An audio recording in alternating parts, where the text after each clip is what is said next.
through and I didn't double check here like I always do, man. It's all still a freaking rookie for life, man. I swear, man. How many times I pressed the record button this year, you know? Yeah.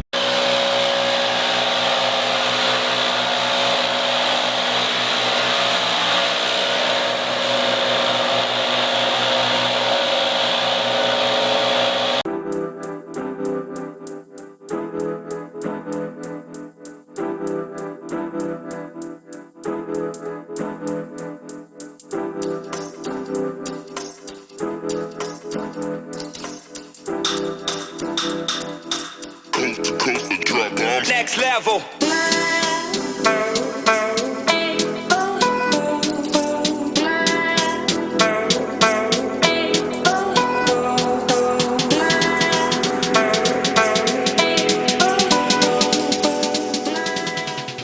So how long have you been doing this? Tell us. This is year 7. This is year 7. Yeah, I started out just me with my truck, a push mower from the house, and then a broom, and I did foreclosures for a buddy of mine. He was too busy, kept asking me to come do it. I finally said yeah.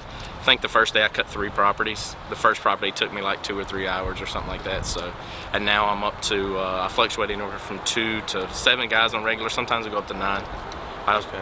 This year I'm probably gonna try to run 2 trucks. And then we have the dump truck for the leaf app. Nice. So I'm out here in Mechanicsville, Virginia, right? Yep. I'm Mechanicsville area. I'm here with Cameron, also go by Cam, right? Yeah. It's a cold, windy, blustery day today. You know, perfect day to blow leaves, right? Yeah. But I mean, that's just how it goes with leaf removal. You can't really plan the weather. You just have to go with it. Yeah. At least it's dry.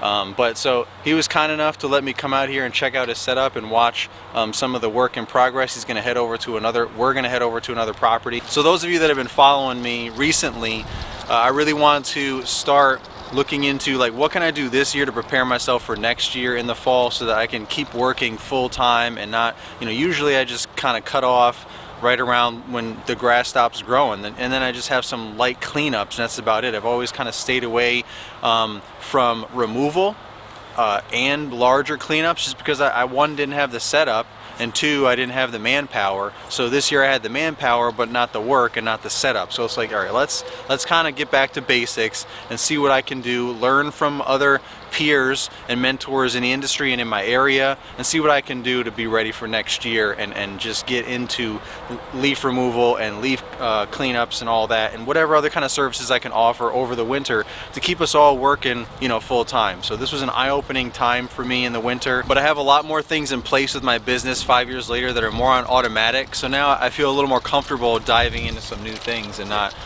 having to juggle all of those things, like just starting my business and doing like everything new. Yeah. So it's like, you know, so many things now are on automatic. Let's learn something new. Let's look into new equipment and different setups and see what possibly I can do. So I really appreciate it, and I look forward to this experience. So yeah, man, thanks for coming out. All right. So all of my guys will be really tight together. We're in a group. The main reason I started doing that is so that if you have a new guy or a green guy, a weak guy, you can kind of hide him and he can just follow, and you put him in the middle. But also it allows you to be a little bit more efficient and not miss so many things and stuff like that. So that's just how I do it. Everybody will be real close together. You won't see us spread out much. If they are, I try to pull them back in and get tight again. So. Next level.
you ever use that truck for anything else, like other than leaves? Yeah, we use it for all of our cleanups. We use it mulch season. It'll be going, you know, probably till June. I'll probably start in March and end in June, something like that. And then I got a lot of cleanups. Gotcha.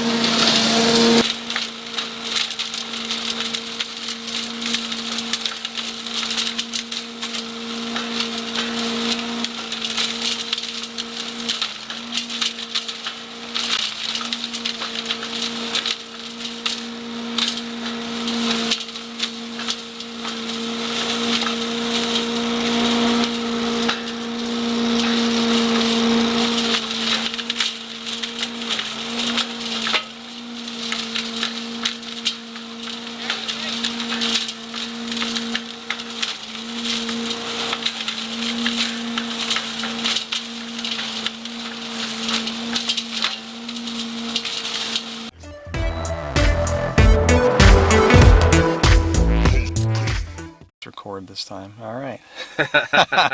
So what so how long have you been doing actual like hardcore leaf removal in your business? The whole time, the whole 7-8 years that you've been doing this? No, the first 2 years we did it sparingly. I got some jobs, but we didn't really get into a point where it was like when leaf season comes where all the time, probably like the last 3 to 4 years. Okay. We did it. What was the evolution of that process? Like what equipment did you start out with, and how did you go from that to what we see now? Well, it started out, it was just me, and you know, you're just blowing and tarping and filling up a trailer and go dump it, and filling up a trailer and go dump it, and then you build up, and then I got the dump truck, and when I bought that dump truck used, it had a leaf vac with it, and I did that purposely.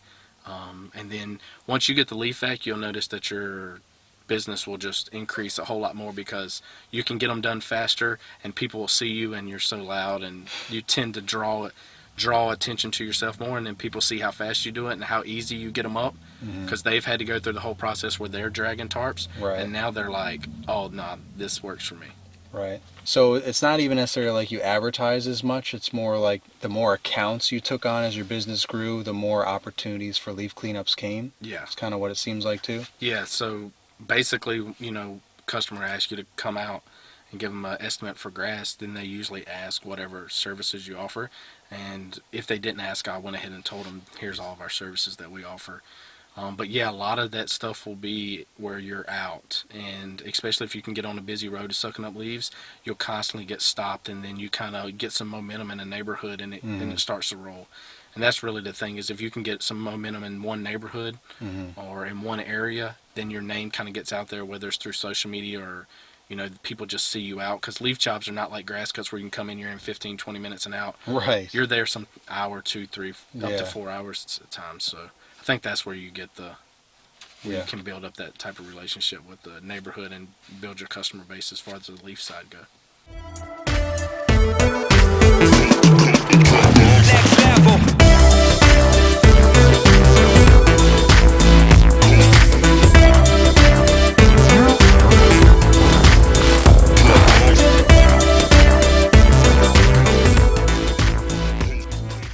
So what's your approach when you come onto a property for a quote, when you want to, and you see leaves, you know, and you're just like, where do you start? Where do you begin? I mean, I know everyone has their own numbers, their own hourly rates and all that they have to meet, but how do you visualize it? How do you kind of plan it all out of how you're going to tackle it? For me, it's usually, first I try to figure out, you know, which direction, where we're going to get the leaves out of. This is obviously at a backyard, you're trying to go to the front.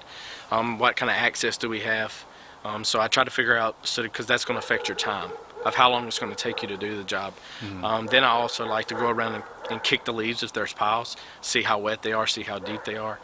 You'll sometimes not realize how deep they are, get yourself in trouble, or how wet they are. I've learned that, unfortunately, but yeah. So then you need to know also if you're going to have to tarp those areas based off of, these leaves are spread out, they're kind of dry, we should be able to blow them. These are wetter, so we got to obviously tarp those more, which is going to affect our time. Right. And then based on how long you estimate the time being, that's how you put together your pricing for them. And how long do you think it took you to kind of get to a pretty good, comfortable estimating all of that? Yeah, understanding of all that. Probably 2 years before I really got where I can go to a property and I'm not nervous or Right. in a situation where I'm like second guess myself. I just go make the quote and go on, you know. And has there ever been a time where you've had to, like, you got involved in a leaf job and you're like, oh man, this is not working out the way I expected, or I grossly priced this or under timed this or all the above, and then did that happen, and then what did you do? One of the first ones. Pile of That's how it leaves, works. pile of leaves in the ditch, and they obviously got wet. I gave the quote when they were dry, assuming the customer's gonna have me come out that week. They waited 2 months, and so they expected the price to be the same. I got one trailer full in and said, that's not going to work. Just had to go back to the customer and explain. They understood that because they had waited and let them get wet, that I was going to have to change the price, and everything went fine with it. I mean, after that, but that was understanding. Yeah.